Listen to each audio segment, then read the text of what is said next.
ಈಗ ನಮ್ಮಲ್ಲಿ ಕೊಟ್ಟು ಮಾತನಾಡಲಿದ್ದಾರೆ.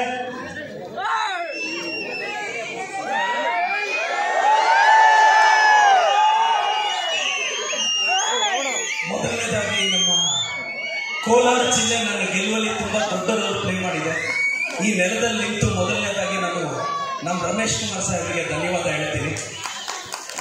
ನನಗೆ ಮಾರ್ಚ್ 15ನೇ ತಾರೀಕುವರೆಗೂ ಏನೂ ಗೊತ್ತಿಲ್ಲ. ನನ್ನ ಪಾಡು ನಾನಿದ್ದೆ, ದೇವಸ್ಥಾನಕ್ಕೆ ಹೋಗಿ ದರ್ಶನ ಮಾಡಿಕೊಂಡು ಬಂದೆ. MLC ಅನಿಲ್ ಅಣ್ಣ ಅವರು ಒಂದು ಮೆಸೇಜ್ ಇಟ್ಟರು, ಪ್ರದೀಪ್ ಫೋನ್ ಲಿಫ್ಟ್ ಮಾಡೋ ಅಂತ. ನಾನು ಫೋನ್ ಮಾತಾಡಿದೆ, ಪ್ರದೀಪ್ ಹೇಳ್ತಾ ಇದ್ದೀನಿ ನೀನು ಎಲೆಕ್ಷನ್ ನಿಂತ್ಕೋ ಗೆಲ್ತೀಯ ಅಂತ. ನಮ್ಮ ನಂಜೇಗೌಡ ಸರ್ ಫೋನ್ ಮಾಡಿದ್ರು, ಪ್ರದೀಪ್ ನಿಂತ್ಕೋಪ್ಪ ನೀನು ಗೆಲ್ತೀಯ ಅಂತ. ನಮ್ಮ ಕೊಲ್ಲೂರು ಮಂಜುನಾಥನ್ನ ನೀ ಕಾಡಿ ಹಿಡಿಸಿ ನೀರು ಹಿಡಿಸ್ಕೊಂಡು ನೇನು ಗೆಲ್ಲಿಸ್ತಾನೋ ನೀವು ನಿಲ್ಲಿಸ್ಕೋ ಅಲ್ಲಿ. ಇವರು ಎಲ್ಲರೂ ಹೇಳ್ತಾ ಇದ್ದಾರೆ ರಾಜಕೀಯ ಹಿನ್ನೆಲೆ ಇಲ್ಲ, ಬ್ಯಾಕ್ ಗ್ರೌಂಡ್ ಇಲ್ಲ, ದುಡ್ಡಿಲ್ಲ, ಸಪೋರ್ಟ್ ಇಲ್ಲ. ಆದ್ರೆ ನಮ್ಮಂತ ಬಡವರು ಹುಡುಗರಿಗೆ ಧೈರ್ಯನೇ ಬಂಡವಾಳ ಹಾಕೊಂಡು ನಾಮಿನೇಷನ್ ಆಗಿದೆ. ಚಿಕ್ಕಬಳ್ಳಾಪುರದ ಜನತೆ ನನ್ನ ಪಾಲಿಗೆ ದೇವರು, ಅವ್ರು ನನ್ನನ್ನು ಕಾಪಾಡಿದ್ರು. ಇವತ್ತು ನಾನು ಗೆಲ್ಲಬೇಕು ಅಂತ ನೀವೆಷ್ಟು ಹರಿಸಿದಿರೋ. ನಂಜೇಗೌಡ ಸರ್ ತುಂಬಾ ಜನಕ್ಕೆ ಫೋನ್ ಮಾಡಿ ನಮ್ಮ ಪ್ರದೀಪ್ನ ಗೆಲ್ಸ್ಬೇಕಪ್ಪ.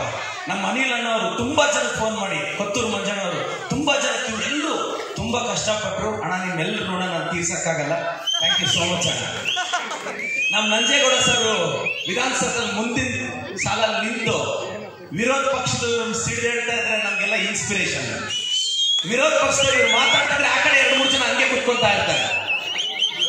ಬಹಳ ಅದ್ಭುತವಾಗಿ ಇನ್ನು ನಮ್ಮ ಕೊತ್ತೂರು ಮಂಜುನಾಥ ಅಣ್ಣ ದಾನ ಧರ್ಮಕ್ಕೆ ಎತ್ತಿದ ಕೈ. ನಮ್ಮ MLC ಅನಿಲ್ ಅಣ್ಣ ಅವರು ನನ್ನನ್ನು ತುಂಬಾ ಮೋಟಿವೇಟ್ ಮಾಡಿ ನನಗೆ ಹಿಂಗಲ್ಲ ಹೀಗಿರ್ಬೇಕು ಅಂತ. ನಾನೆಲ್ರಿಗೂ ರಿಕ್ವೆಸ್ಟ್ ಮಾಡ್ತೀನಿ, ಜೀವನದಲ್ಲಿ ನಾನು ರಾಜಕೀಯ ಪಕ್ಕಕ್ಕಿಟ್ಟು ಅಂತ ಹೇಳ್ತೀನಿ. ಇವತ್ತು ನಾವು ಹಸದಂತ ಹುಡುಗರು, ಒಂದೊತ್ತಿಗೂ ಸ್ಟ್ರಗಲ್ ಮಾಡಿದಂತ ಹುಡುಗರು, ಇವತ್ತು ನಮ್ಮ ಸರ್ಕಾರ ಇವತ್ತು ಅಕ್ಕಿ ಕೊಡ್ತಿದೆ, ತಿಂಗಳಿಗೆ 2-2 ಸಾವಿರ ಕೊಡ್ತಿದೆ, ಫ್ರೀ ಕರೆಂಟ್ ಕೊಡ್ತಿದೆ, ಫ್ರೀ ಟ್ರಾನ್ಸ್ಪೋರ್ಟ್ ಕೊಡ್ತಿದೆ. ಕಾರ್ ಇರೋರಿಗೆ, ಬಂಗ್ಲೆ ಇರೋರಿಗೆ ಇದು ಡಿಫರೆನ್ಸ್ ಮಾಡುತ್ತೋ ಇಲ್ಲೋ ಗೊತ್ತಿಲ್ಲ. ಆದ್ರೆ ಕೋಟ್ಯಾಂತರ ಕನ್ನಡಿಗರಿಗೆ ಇವತ್ತು ನಮ್ಮ ಸರ್ಕಾರದ ಯೋಜನೆಗಳು ದೇವರ ತರ ಕಾಣಿಸ್ತಿದೆ. ಇದಕ್ಕೆ ಚಪ್ಪಾಳೆ ಹೊಡಿಬೇಕು. ರಾಜಕೀಯ ಪಕ್ಕಕ್ಕಿಟ್ಟು ಮಾತಾಡೋಣ. ಕೆಲವರು ಹೇಳ್ತಾರೆ, ಬೇರೆ ಪಕ್ಷದವ್ರು ಹೇಳ್ತಾರೆ ಅಕ್ಕಿ ಕೊಟ್ರೆ ಸೋಮಾರಿಗಳಾಗ್ತಾರೆ ಅಂತ. ಮುಟ್ಟಾಳಂಗೆ ಹೇಳ್ತೀನಿ, ಲೇ ಬಾರ ನಮ್ ಕಷ್ಟ ನೋಡು. ಅಕ್ಕಿ ಕೊಟ್ರೆ ಸೋಮಾರಿಗಳಾಗ್ತಾರೆ ಅಂತ ಬಡತನ ಈ ಬೇರೆ ಪಕ್ಷದವರು ಗೊತ್ತಿಲ್ಲ ಅನ್ಸುತ್ತೆ. ಬಹಳಷ್ಟು ಜನ ಹೇಳ್ತಾರೆ ಫ್ರೀ ಯೋಜನೆಗಳು ಯಾಕೆ ಕೊಡ್ಬೇಕಾಗಿತ್ತು, ಯಾಕೆ ಕೊಡ್ಬೇಕಾಗಿತ್ತು. ಇವತ್ತು ನಮ್ಮ ಸರ್ಕಾರ ಕೊಟ್ಟಿರೋ ಯೋಜನೆಗಳು ಎಷ್ಟು ಜನಕ್ಕೆ ಸಪೋರ್ಟ್ ಆಗ್ತಿದೆ. ಸರ್ 2-2 ಸಾವಿರ ತಿಂಗಳಿಗೊಂದು ಗೃಹಿಣಿ ಅಕೌಂಟ್ ಬಂದ್ರೆ 2 ಮಕ್ಕಳನ್ನ ಓದಿಸ್ಕೊಂಡು ಜೀವನ ಮಾಡ್ಬಿಡ್ತಾರೆ ಸರ್.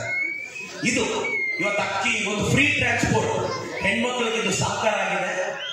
ನಾನೆಲ್ಲ ಯಂಗ್ಸ್ಟರ್ಸ್ಗೂ ಹೇಳ್ತೀನಿ, ಲೈಫ್ ಅಲ್ಲಿ ಗೆಲ್ಬೇಕು ಅಂದ್ರೆ 2 ಸೀಕ್ರೆಟ್. ಇಲ್ಲ ನಿನಗೆ ಅನಿಸ್ದಂಗ್ ಮಾಡು, ಇಲ್ಲ ಹೇಳ್ದಂಗ್ ಕೇಳು. ಅನಿಸ್ದಂಗೂ ಮಾಡದೆ ಹೇಳ್ದಂಗೂ ಮಾಡ್ಲಿಲ್ಲ ಅಂದ್ರೆ ಎಲ್ಲೂ ಇಲ್ದಂಗ್ ಆಗೋಗ್ಬಿಡ್ತೀಯ.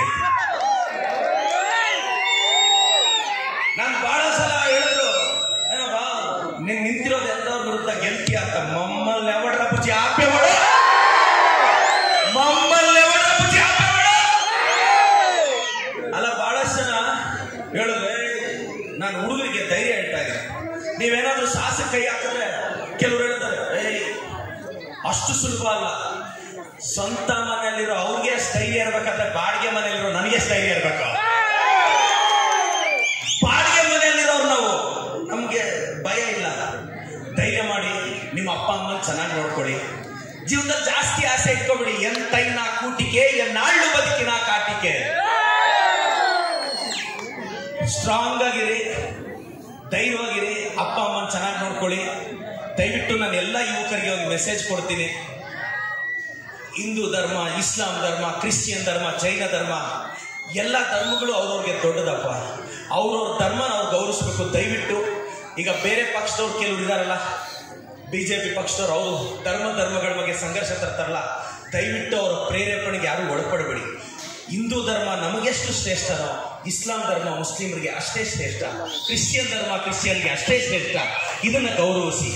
ಇವತ್ತು ನಮ್ಮ ಕಾಂಗ್ರೆಸ್ ಪಕ್ಷ ಅದೇ ಸಿದ್ಧಾಂತದಲ್ಲಿ, ನನ್ನ ಧರ್ಮನ ಯಾರಾದ್ರೂ ಮಾತಾಡಿದ್ರೆ ನನಗೇನು ಬೇಜಾರಾಗುತ್ತೋ, ನಾವು ಬೇರೆ ಧರ್ಮನ ಮಾತಾಡಿದಾಗ ಅವ್ರಿಗೆ ಬೇಜಾರಾಗಲ್ವ ಸರ್? ಯಂಗ್ಸ್ಟರ್ಸ್ ಯೋಚನೆ ಮಾಡಿ. ಅದಕ್ಕೆ ನಾವೆಲ್ಲರೂ ಇವತ್ತು ಮಂಜಣ್ಣ ಕರೆಕ್ಟಾಗಿ ಹೇಳಿದ್ರು.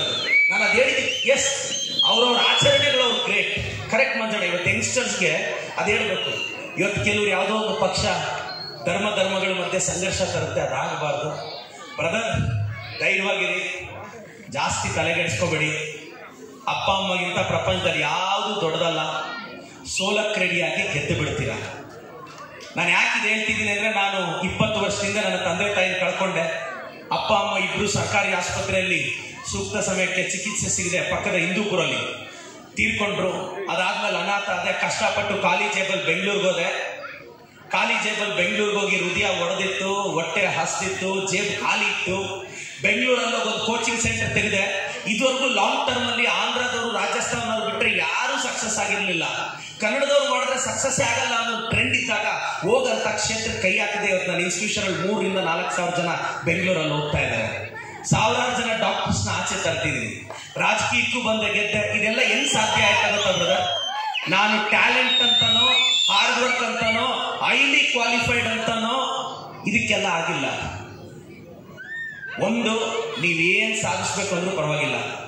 ಯಾರಾದ್ರೂ ಕೆಲವರು ಹುಡುಗರು ಹೇಳ್ತಾ ಇರ್ತಾರೆ, ಸರ್ ನಾನು ಬಿಸ್ನೆಸ್ ಅಲ್ಲಿ ಸೋತೋದೆ, ಕುಟುಂಬ ಘರ್ಷಣೆಯಲ್ಲಿ ಸೋತೋದೆ, ಸತ್ತೋಗ್ತೀನಿ ಅಂತಲೇ. ಸತ್ತೋಗ್ಬಿಡ್ರ ಮತ್ತೆ ಹುಟ್ಟಿದ್ರೆ LKG ಇಂದ ಹಾಕ್ತಾರೆ. ಬೇಕಾ? ಈಗಲೇ ಡಿಗ್ರಿ ಪಾಸ್ ಮಾಡಕ್ ಒದ್ದಾಡ್ತಾ ಇದ್ದೀರಾ. ಸಚ್ಚಿపోతే ತಿರುಗಿ LKG ಹಾಕ್ತಾರೆ. ಕೊತ್ತ ಸಿಲೆಬಸ್ ಬೇರೆ ಚದವೆಗೆ ಎಲ್ಲ చెప్తాను ಎಡನ್ ಪೈಗಿಯರು. ಇನ್ನು ಬಹಳಷ್ಟು ಜನ ಹೇಳ್ತಾರೆ, ನಮ್ಮ ಹಳ್ಳಿ ಹುಡುಗರು ಬೆಂಗಳೂರಿಗೆ ಬರ್ತಾರಣ, ನಂಗೆ ಇಂಗ್ಲಿಷ್ ಬರಲ್ಲ ಅಣ್ಣ. ಇಂಗ್ಲಿಷ್ ಇರೋದೇ ತಪ್ಪ ಮಾತಾಡಕ್ಕ, ಕರೆಕ್ಟ್ ಆಗಿ ಮಾತಾಡಕ್ ಕನ್ನಡ ಇದೆ. ಅದಕ್ಕೆ ಯಾರಾದ್ರೂ ಇಂಗ್ಲಿಷ್ ಮಾತಾಡಿದ್ರೆ ಇಂಗ್ಲಿಷ್ ತಪ್ಪೇ ಮಾತಾಡ್ಬೇಕು, ಕರೆಕ್ಟ್ ಆಗಿ ಮಾತಾಡಕ್ ಕನ್ನಡ ಇದೆ.